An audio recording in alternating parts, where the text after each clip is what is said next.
రావాల్సిందిగా కోరుతున్నాను.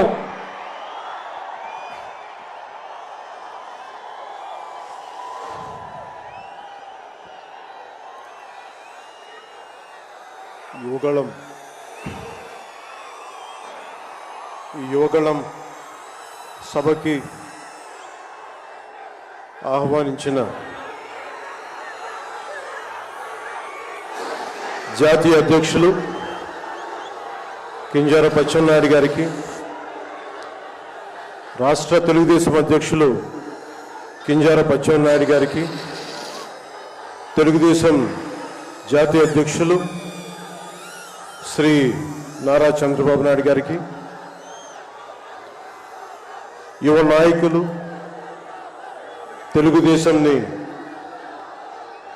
ముందు తరంకి నడిపిస్తున్న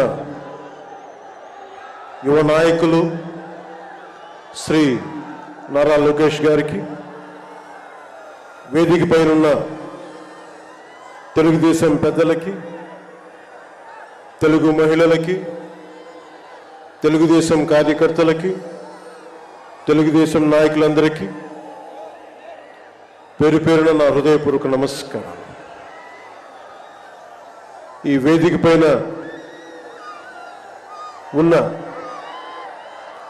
జనసేన నాయకులకి, పిఏసీ చైర్మన్ నాదెళ్ల మనోహర్ గారికి, ఇక్కడికి వచ్చేసిన జన సైనికులకి, సభకు మద్దతుగా వచ్చిన వీర మహిళలకి నా హృదయపూర్వక నమస్కారం. మా సోదరులు, సోదర సమానులు శ్రీ నందమూరి బాలకృష్ణ గారికి నా ప్రత్యేక నమస్కారం.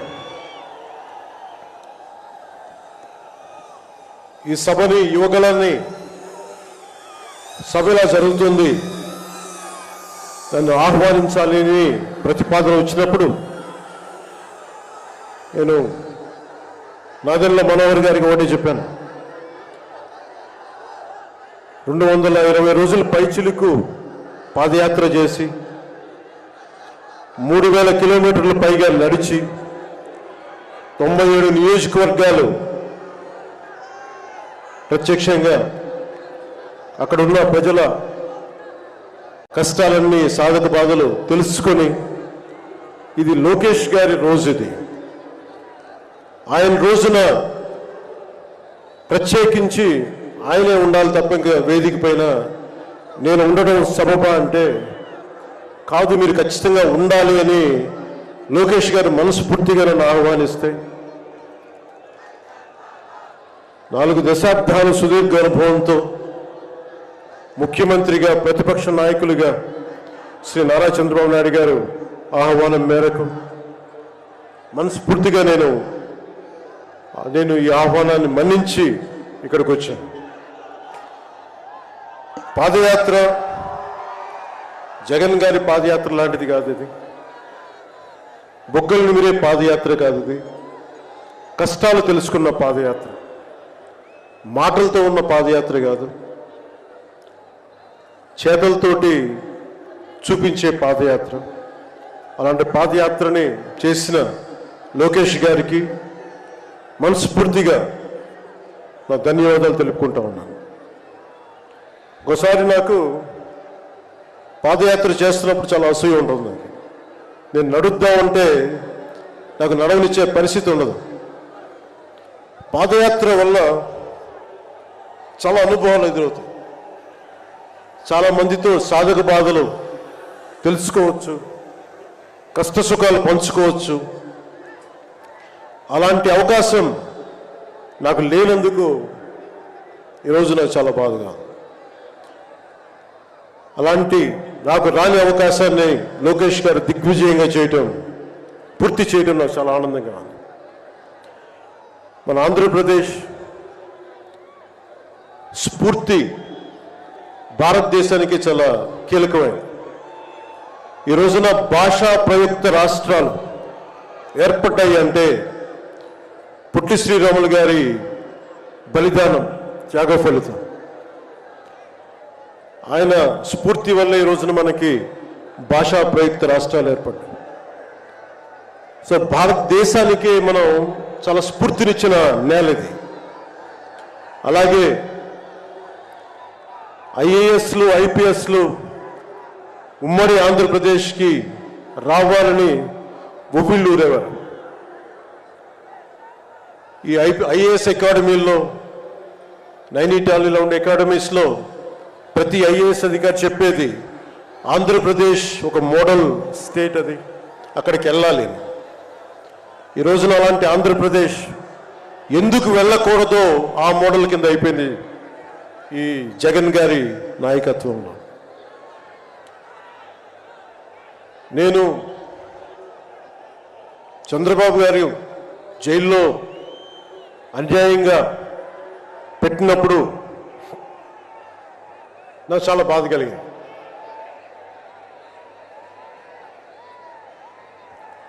కష్టాలు చూసిన వాడిని, కష్టాలు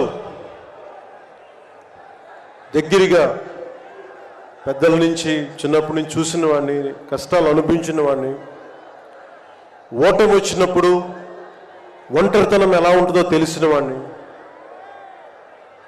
ముఖ్యంగా శ్రీ నారా చంద్రబాబు నాయుడు గారి కుటుంబ సభ్యులు వేదన అర్థం చేసుకున్నవాడిని, శ్రీమతి భువనేశ్వరి గారి బాధని దూరం నుంచే అర్థం చేసుకున్నవాడిని.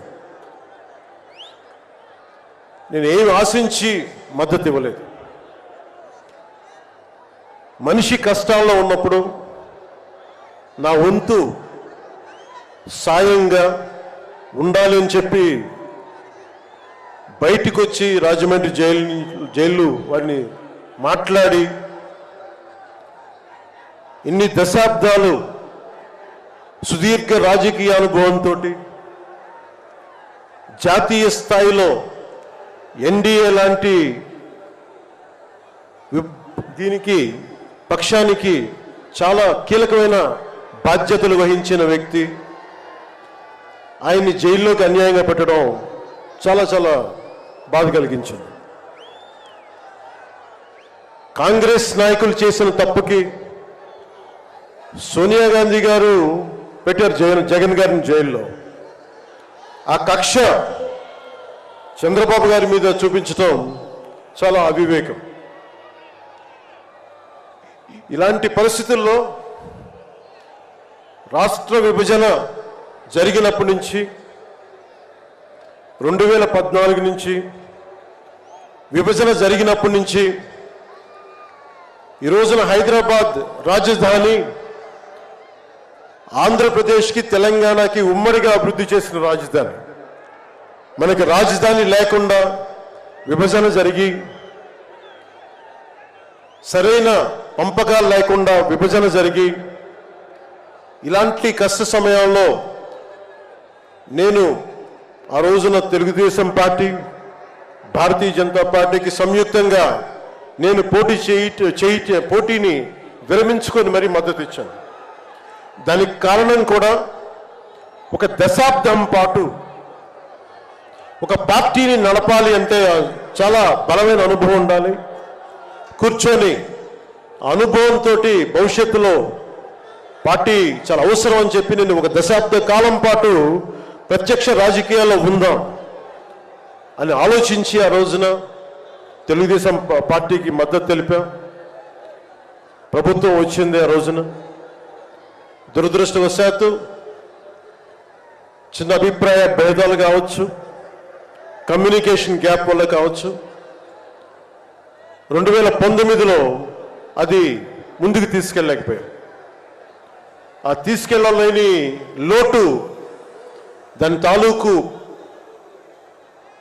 రియాక్షన్ వైఎస్ జగన్ ప్రభుత్వం వచ్చేసింది. నేను ఏ రోజున కూడా ఒక దశాబ్దం కాలం పాటు చాలా సుదీర్ఘమైన అనుభోగిలో రాజకీయాలకు ఈ ఆంధ్రప్రదేశ్కి కావాలి, నా వంతు కృషి నేను మద్దతు ఇద్దామని ఆ ప్రయత్నంలో మనం మిస్ అయ్యాం. దాన్ని ఈ 2024 మనం ప్రభుత్వాన్ని స్థాపిస్తున్నాం, మార్పు తీసుకొస్తున్నాం, జగన్ని ఇంటికి పంపించేస్తున్నాం. నేను వింటుంది 25 మంది ఎమ్మెల్యేలని మార్చారు, ఇంకొక 80 మంది, మొత్తానికి కలిపి 80 మంది ఎమ్మెల్యేలు మారుస్తున్నారని నేను వింటా ఉన్నాను. మార్చాల్సింది ఎమ్మెల్యేలు కాదు, ఈ రాష్ట్ర ముఖ్యమంత్రి జగన్. నాకు జగన్ మీద వ్యక్తిగతంగా నాకు అసలు కోపం లేదు. నిజంగా ఒక బలమైన ఆధిక్యతతోటి ముఖ్యమంత్రి అయ్యి ప్రభుత్వాన్ని సమర్థవంతంగా నడిపి ప్రజలకి మేలు చేయాల్సిన వ్యక్తి కూల్చివేతలతో మొదలుపెట్టాడు. ప్రత్యర్థుల్ని ఇబ్బంది పెట్టే విధంగా ప్రతి ఒక్కరిని ఎదురు తిరిగితే ఏంటని ప్రశ్నిస్తే వారిని కేసులు బనాయించి ఇబ్బంది పెట్టే పరిస్థితుల్లో ఈ ముఖ్యమంత్రి ఉంటే నేను ఇలాంటి ప్రభుత్వం ఉంటుందని నేను ఊహించలేదు. ఆయన స్వయంగా ప్రమాణ స్వీకారానికి నన్ను ఆహ్వానించినప్పుడు వారికి ఒకటే తెలియజేశాను, మీరు చాలా సమర్థవంతంగా పరిపాలించండి, ప్రజలకి మేలైన ప్రభుత్వం ఇవ్వండి, మేము ఒక పార్టీగా ప్రజల పక్షాన్ని వహించి సద్విమర్శే చేస్తాం అని అంటే చెప్పి ఆయనకి నా శుభాకాంక్షలు తెలియజేశాను. కానీ దురదృష్టవశాత్తు ఈ వ్యక్తికి కక్ష సాధింపు వ్యక్తి, ఎవరో ఒక మాట అనకూడదు, ప్రజాస్వామ్యం అనే ఒక పదానికి విలువ తెలియదు, ఏదైనా మాట్లాడితే దాడులు చేయించడం, చాలా నీచంగా తిట్టించడం, ఇన్ని దశాబ్దాల ఆంధ్రప్రదేశ్ రాజకీయ చరిత్రలో ఏ ఒక్క నాయకులు కూడా వైఎస్ రాజశేఖర రెడ్డి గారితో కలిపి కూడా ఏ ఒక్కరు కూడా ఇంటిలో బయటికి రాని ఆడపడుచుల్ని తల్లుల్ని ఒక్క మాట లేదు. ఎవరు కూడా నాయకుల్ని తిట్టారు, విమర్శలు చేశారు, దిగుజారుడిగా మాట్లాడి ఉండొచ్చేమో, కానీ ఇంటిలో బయటికి రాని ఆడపడుచుల్ని, ఇంటి పట్టునే ఉండి బయటికి రాని తల్లుల్ని చాలా నీచంగా విమర్శించే ఈ సంస్కృతి జగన్ నాయకత్వంలో ఈ వైసీపీ ప్రారంభించింది. ఎంతమంది కన్నీళ్లు పెట్టుకున్నారు, ఎంతమంది స్త్రీలు బాధపడ్డారు. ఒకటే అనిపిస్తుంది, ఈ వ్యక్తికి అడగాలనిపించినప్పుడు ఇంట్లో ఉన్న తల్లికి చెల్లికే విలువ ఇవ్వనేవాడు మన ఇంట్లో ఉన్న ఆడపడుచులకి ఏం గౌరవిస్తాడు? ఇంట్లో తల్లికి చెల్లికి విలువ ఇవ్వనేవాడు 30,000 మంది ఆడపిల్లలు అదృశ్యం అయిపోతే ఏం పట్టించుకుంటాడు? మొన్న 22 ఒక సంవత్సరంలోనే ఎన్సీఆర్బీ డేటాలో దాదాపు 10,000 మంది ఆడపిల్లలు అదృశ్యం అయిపోయారు ఒక సంవత్సరంలోనే. నేను మాట్లాడుతున్నప్పుడు డేటాతోటే మాట్లాడతాను. 2.5 సంవత్సరాల క్రితం వైసీపీ వాలంటీర్ వ్యవస్థలోని కొంతమంది ఒంటరి మహిళల మీద, ఆడపడుచుల మీద డేటా సేకరిస్తున్నారు. దీని మీద మీరు మాట్లాడండి అని చెప్పి చాలామంది పెద్ద స్థాయి వ్యక్తులు నాతో మాట్లాడినప్పుడు దాదాపు ఇన్ని వేల మంది, 30,000 మంది పైచులకు ఆడవాళ్ళు అదృశ్యమైపోయారు, మీరు మాట్లాడండి అని చెప్పినప్పుడు నేను నమ్మలేదు. కానీ డేటా తెప్పించుకొని చూస్తే నేను గళవెత్తినప్పుడు వైసీపీ వాలంటీర్ వ్యవస్థ మీద ఆ రోజున ప్రత్యేకించి చెప్పాను, యువతకి ఉద్యోగాలు వస్తే చాలా ఆనందించేవాడిని. కానీ కొద్దిమంది వాలంటీర్స్ చేసే ఈ విధానాల వల్ల ఒంటరి మహిళలు, ఒంటరి ఆడవాళ్ళు, భర్త లేని వారు చాలా అన్యాయాలకు గురవుతూ ఉంటే అన్నింటికి తెగించి నేను ఎప్పుడు గొంతెత్తినా ఓట్లని బేస్ చేసుకొని మాట్లాడను, మార్పుని బేస్ చేసుకొని మాట్లాడతాను, మార్పుని ఆధారం చేసుకొని మాట్లాడతాను. వారాహి యాత్రలో ఆ రోజు ప్రారంభిస్తే నా మీద విపరీతమైన దాడులు జరిగినాయి, విపరీతమైన విమర్శలు, కువిమర్శలు, అన్నిటినీ భరించాం. చివరికి విశాఖపట్నంలో కూడా నేను ఎయిర్పోర్ట్ నుంచి మనకి పార్టీ కార్యక్రమాలకు వస్తూ ఉంటే పోలీసుల చేత నన్ను రానివ్వకుండా చేసి, ప్రజలు నమస్కారం చేస్తుంటే ప్రతి నమస్కారం చేయడానికి కూడా ఒక ఉన్నత స్థాయి అధికారి చాలా నీచంగా మాట్లాడి కూర్చోమని చెప్పే స్థాయికి వెళ్ళిపోయింది ప్రభుత్వం.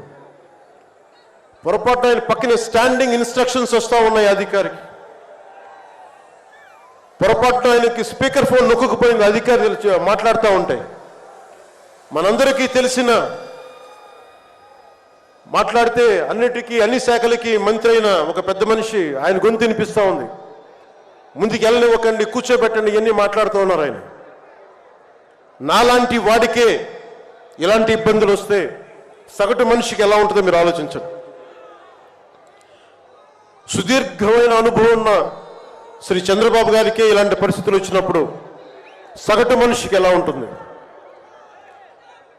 చాలా అనుభవజ్ఞులైన ఒక్కొక్క సీనియర్ నాయకులకే ఇలాంటి పరిస్థితులు ఉంటే రేపొద్దున భవిష్యత్తులో ఇంకొక మారు వైసీపీ ప్రభుత్వం వస్తే ఎవ్వరూ ఇళ్లలో ఉండలేరు, ఆంధ్రప్రదేశ్లో ఉండలేరు, పెట్టుబడులు రావు.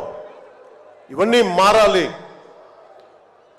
నేను 2021లో ఇప్పటం సభలో వైసీపీ వ్యతిరేక ఓటు చీలనివ్వను. దానికి నాకేదో అద్భుతాలు జరుగుతాయని కాదు, కానీ నిజంగా యువత భవిష్యత్తును దృష్టిలో పెట్టుకొని, మహిళల భద్రతను దృష్టిలో పెట్టుకొని, మనకి వ్యాపారస్తుల పెట్టుబడులను దృష్టిలో పెట్టుకొని, సంక్షేమాన్ని దృష్టిలో పెట్టుకొని ఈ వైసీపీ ప్రభుత్వం మారాలి. వైసీపీ వ్యతిరేక ఓటు అన్నీ కలిపి ఏకతాటిపై ఒక ప్లాట్ఫామ్ పైన రావాలని చెప్పి ఆ రోజు నేను కన్నా కోరిక, నా ఆలోచన ఈ రోజున మన ఉత్తరాంధ్రలో యువగలంలో ఈ విధంగా కనిపిస్తున్నప్పుడు ఒకవైపు తెలుగుదేశం నాయకులు, ఇంకోవైపు జనసేన నాయకులు, దానికి మద్దతుగా మీరందరూ రావడం నాకు నిజంగా చాలా ఆనందం కలిగిస్తుంది. మనం ఈ రోజున ప్రారంభించిన యాత్ర, ఈ రోజున ప్రారంభిస్తున్న ఈ క్షణాలు ఆంధ్రప్రదేశ్ భవిష్యత్తుని నిర్దేశించే క్షణాలు ఇవి. ఆంధ్రప్రదేశ్ భవిష్యత్తుని మనకి చాలా బలంగా నిర్దేశించే క్షణాలు. ఈ రోజున నేను భారతీయ జనతా పార్టీ, నరేంద్ర మోదీ గారి నాయకత్వంలోని భారతీయ జనతా పార్టీ అలయన్స్లో ఉండి కూడా అందరూ అనుకుంటా ఉన్నారు, నువ్వు ఎలాగ మాట్లాడావు, మోసం చేసావు భారతీయ జనతా పార్టీ. చాలామంది కొంతమంది మాట్లాడుతూ ఉంటే వైసీపీ నాయకులు, వారందరికీ నేను సభాముఖంగా తెలియజేస్తున్నాను, ఆంధ్రప్రదేశ్ పరిస్థితులు ప్రత్యేకంగా నేను జాతీయ స్థాయి నాయకులకు వివరించాను. వారికి వివరించి నాకు వేరే దారి లేదు. నాకు రోడ్డు మీద తిరుగుదామంటే కేసులు పెడతా ఉన్నారు, ప్రజాస్వామ్యబద్ధంగా గళం విప్పుదా ఉంటే కేసులు పెడతా ఉన్నారు, వ్యవస్థల్ని నిర్వీర్యం చేస్తూ ఉన్నారు. ఒక చిన్నపాటి సినిమా టికెట్లకు కూడా కూర్చోబెట్టి మొత్తం చీఫ్ సెక్రటరీ దగ్గర నుంచి ఎంఆర్ఓల దాకా వాడి ప్రజా వ్యవస్థలను దుర్వినియోగం చేస్తూ ఉన్నారు. నాలాంటి వాడికి సమస్యలు ఉన్నప్పుడు భవిష్యత్తులో ఆంధ్రప్రదేశ్ అంధకారానికి గురవుతుంది. దయచేసి మీరు ఈ గఠబంధన్ని, ఈ పొత్తుని మీరు మనస్ఫూర్తిగా మీ బ్లెస్సింగ్ కావాలి అని చెప్పి నేను అమిత్ షా గారికి తెలియజేశాను. నేను వారు ఎంతవరకు ఒప్పుకుంటారో నాకు తెలియదు, కానీ నా మొదటి ఆఖరి ప్రయత్నం కూడా ఆంధ్రప్రదేశ్ భవిష్యత్తు బాగుండాలి అంటే ఎక్కడి నుంచి మనుషులు రారు, మన భవిష్యత్తుని మనమే నిర్మించుకోవాలి, మనమే కొట్లాడాలి. అలాంటి ఆంధ్రప్రదేశ్ భవిష్యత్తుకి వైసీపీకి నాయకులు అందరని చెప్పట్లేదు, కానీ గూండాగర్దీ చేసేవాళ్ళు, క్యారెక్టర్ అసాసినేషన్ చేసేవాళ్ళు, ఆడపడుచుల్ని అగౌరవపరిచేవాళ్ళు, వీరందరికీ సభాముఖంగా చెప్తున్నాం, ఇది ఈ రోజున మేము ఎన్నికల పొత్తు చాలా కీలకమైంది. మనం కనుక ఈ పొత్తు పెట్టుకోకపోతే భవిష్యత్తులో రోడ్ల మీదకి వచ్చి కర్రలు కత్తులు పట్టుకొని వైసీపీ గూండాలతో కొట్లాడాల్సి వస్తుంది. నేను కేంద్రంలో ఇదే చెప్పాను. ఈ రోజున కనుక మనం ఈ పొత్తును పెట్టుకోకపోతే నాతో సహా వైసీపీ గూండాలని ఎదుర్కోవడానికి ఒక కర్ర కత్తో పట్టుకొని మేము కూడా రోడ్ల మీదకి వచ్చి మేము వీధి గొడవలు క్రియేట్ చేసుకు మేము వచ్చి రక్షించుకోవాల్సి వస్తుందని చెప్పి నేను ప్రత్యేకించి కేంద్ర నాయకత్వానికి చెప్పాను. ఎందుకంటే భవిష్యత్తులో ఇంకొకసారి వైసీపీ వస్తే నేను 2019లో కూడా చెప్పాను, ప్రతి కొండని కోనని వీళ్ళు దోచేసుకుంటారని. వీరికి ప్రజాస్వామ్యం మీద గౌరవం లేదు వీరికి. అందుకని ప్రత్యేకించి ఈ పొత్తుని సాధ్యమైనంత ఎక్కువ కాలం ఉంటే ఆంధ్రప్రదేశ్ భవిష్యత్తు నిలదొక్కునే వరకు ఇది ఉండాలి పొత్తుని మనస్ఫూర్తిగా నేను ఆకాంక్షిస్తున్నాను. నేను భవిష్యత్తు నేను కూర్చునేది రోడ్లు కానీ సోదరులు లోకేష్ గారు చెప్పారు, జనసేన ఆలోచన విధానంతో మేమందరం మాట్లాడుకున్నాం. భవిష్యత్తులో ఉమ్మడి మేనిఫెస్టో కూడా రిలీజ్ చేస్తాం.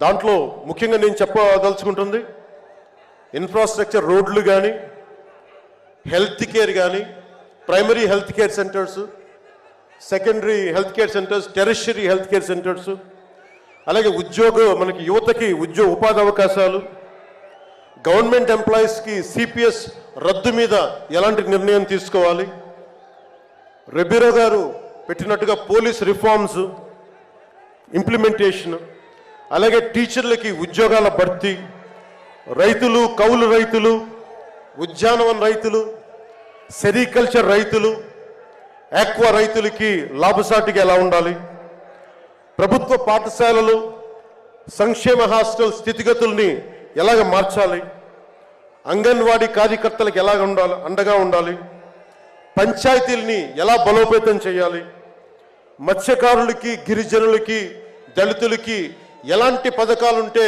వారి జీవితాలు మరింత మెరుగవుతాయి, అలాగే చేనేత కార్మికులకి ఎంత అండగా ఉండాలి, వైద్యం అందుబాటులోకి ఎలా తీసుకురావాలి, సంఖ్యాబలం లేని బీసీ కులాలకి ఎంత అండగా ఉండాలి, వీటన్నిటి మీద చాలా లోతైన ఒక ఎక్సర్సైజ్ చేస్తూ ఉన్నాం. దీన్ని బేస్ చేసుకొని ఒక ఉమ్మడి కార్యాచరణకు, ఉమ్మడి ప్రణాళిక నారా చంద్రబాబు గారు మేము కలుసుకొని వచ్చే ఇలాంటి పెద్ద సభలో, రానున్న పెద్ద సభల్లో ఒకటి సంయుక్తంగా దీన్ని రిలీజ్ చేస్తాం. ఈరోజు నేను ప్రత్యేకించి నా మాటని, ఇది లోకేష్ గారి రోజు కాబట్టి, ఆయన కష్టపడి ఆయన రోజు కాబట్టి నేను నా ఉపన్యాసాన్ని కుదించే మాట్లాడుతున్నాను. ముగింపు వాక్యాలుగా నేను మాటకి, మైత్రికి చాలా విలువనిస్తాను. కష్టాలు వస్తే ఒంటరితనం ఎలా ఉంటుందో అనుభవం ఉన్నవాడిని. తెలుగుదేశం ఆది నాయకులు కొండంత కష్టంతో ఉన్నప్పుడు వారు, వారి కుటుంబం, వారి పార్టీ కార్యకర్తలు, వారి పార్టీ నాయకులు మీరు కొండంత కష్టంలో ఉన్నప్పుడు నేను అర్థం చేసుకున్నవాడిని. వ్యక్తి ప్రయోజనాలు, వర్గ ప్రయోజనాలు, పార్టీ ప్రయోజనాలు అన్నిటినీ దాటి ఒక తోటి మనిషిగా, ఒక సాటి మనిషిగా నేను మీకు అండగా నిలబడ్డాను. దాన్ని ఏమి ఆశించి చేయలేదు. నేను ఆశించిందల్లా 5 కోట్ల మంది ఆంధ్రప్రదేశ్ ప్రజల భవిష్యత్తుకి బలంగా నిర్మించడానికి మనం సంయుక్తంగా కలిసి రావాలని ఒక ఆలోచన తప్ప నేను ఏ ఆలోచన పెట్టుకోలేదు. ఈ మైత్రి, ఈ స్ఫూర్తి అందరూ సమిష్టిగా వచ్చే చాలా సంవత్సరాల వరకు దీన్ని కాపాడుకోవాలని ఆశిస్తూ నా ఉపన్యాసాన్ని ముగిస్తున్నాను. మీ అందరికీ పేరు పేరున ధన్యవాదాలు తెలుపుకుంటూ ఇందాక లోకేష్ గారు చెప్తున్నట్టుగా హలో ఏపీ చెప్పుకుందాం ఒకసారి. Hello AP, hello AP. వైసీపీకి బాయ్ బాయ్ చెప్దాం, మన ప్రభుత్వాన్ని స్థాపించుకుందాం, భవిష్యత్తు నిర్మించుకుందాం అని తెలియజేసుకుంటూ మీ అందరికీ పేరు పేరున ధన్యవాదాలు తెలుపుకుంటూ తెలుగుదేశం జనసేన మైత్రి వర్ధిల్లాలి, ఇది చాలా అద్భుతంగా సాగాలని మనస్ఫూర్తిగా కోరుకుంటూ దీనికి బీజేపీ అధినాయకత్వం సంపూర్ణమైన ఆశీస్సులు అందజేస్తారని మనస్ఫూర్తిగా ఆకాంక్షిస్తూ సెలవు తీసుకున్నాను. జై హింద్. పవన్ కళ్యాణ్ గారి నాయకత్వం, పవన్ కళ్యాణ్ గారి నాయకత్వం, పవన్ కళ్యాణ్ గారి నాయకత్వం. ధన్యవాదాలు పవన్ కళ్యాణ్ గారు. తరువాత సభ నడిపించవలసిందిగా పయ్యాల కేశవ్ గారి